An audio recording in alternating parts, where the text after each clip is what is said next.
When it comes to creation, just as you can assume God has no beginning, as he is outside of time, I believe you like to refer to, and perhaps the fourth dimension, you can also insist that if chance were to happen, regardless of how abysmal, given enough time, it is inevitable. Is it more reasonable? Not can I prove? I can't prove anything. The question for me is not what can you prove? The question for me is, what is more reasonable? Is it more reasonable for me to believe that this complex eye, which puts that camera to shame, self-assembled by luck? Or is it more reasonable to believe that behind the complexity of this eye, it's more reasonable for me to believe there's an intelligent mind? Guys, for me, it's a no-brainer. Why? Because I tried really hard at Davidson College in North Carolina to get a high GPA. I didn't. I tried really hard at Davidson College in North Carolina to play basketball. I just barely made the team.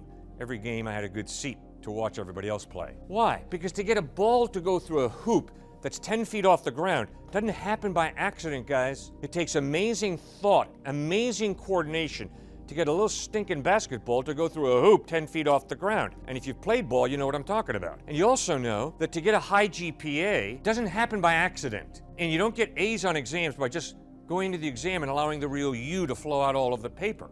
The real you will flunk. You've got to study and develop your mind to get in touch with reality. Do you have doubt in God? Every time that I sin, it shows that I doubt.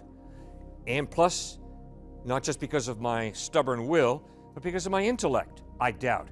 I've never audibly heard the voice of God. I've never physically touched God.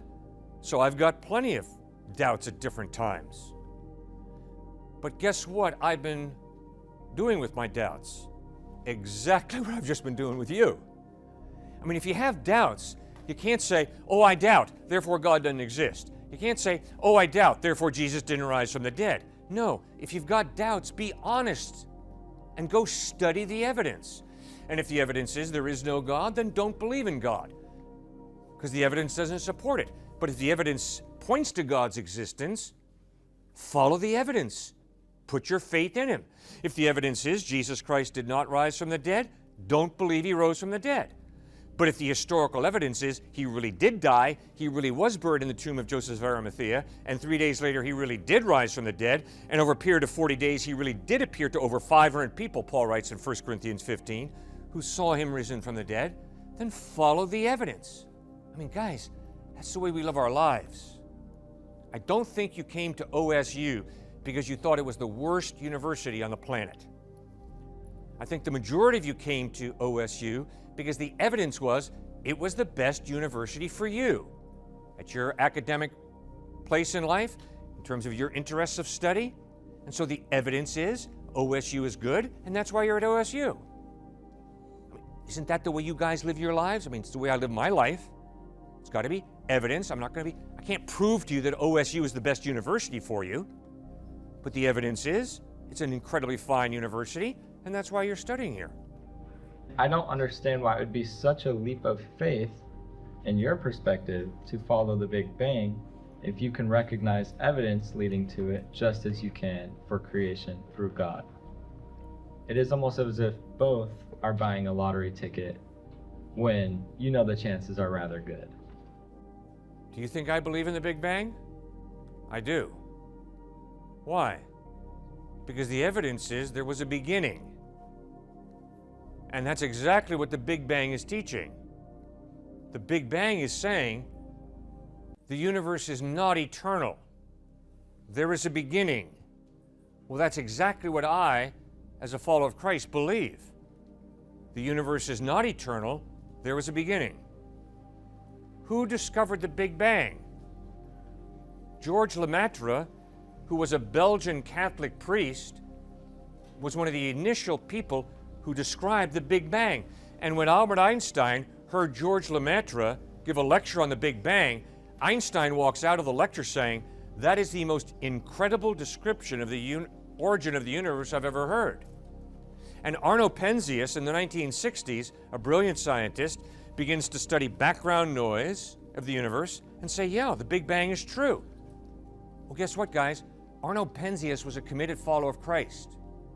So you got two guys who are the chief proponents of discovering and articulating the Big Bang, George Lemaitre and Arno Penzias, who are deeply committed followers of Christ. Now, once again, look at Einstein. Einstein was a pantheist before the Big Bang. He thought that nature is God, that nature is eternal. When he begins to realize, if the Big Bang is true, it means that my pantheism is wrong, the universe is not eternal, the universe is not God, and there is a creator. He was so disturbed by that, he participated in a deception. Mathematically, he proved that the Big Bang could not happen. The only problem was he cheated in his math equation, and he was exposed. And I appreciate Einstein being honest enough to say, you're right. I put that fudge factor into my equation because I knew that if the evidence is the Big Bang took place, there's got to be a God behind it all. There's got to be some type of God, some type of mind. Well, I love it. I love that. It's incredible. I mean, Cliff, you're really weird. You get excited about some pretty weird things, you know. Well, I'm sorry, man. When you look at evidence like that and you watch people try and massage the evidence and change it to suit their worldview, and then they're exposed and they admit it, I mean, gosh, that's pretty exciting. That's when you know you've won. Well, you know that the evidence is, consistently, some type of God exists. Obviously, the Big Bang says nothing about Jesus, and obviously so many of the parts of the discussion we've been having is more evidence for some type of God, has nothing to do with Jesus at this point. But then obviously the next logical question is, well, who is this God? Who is the creator?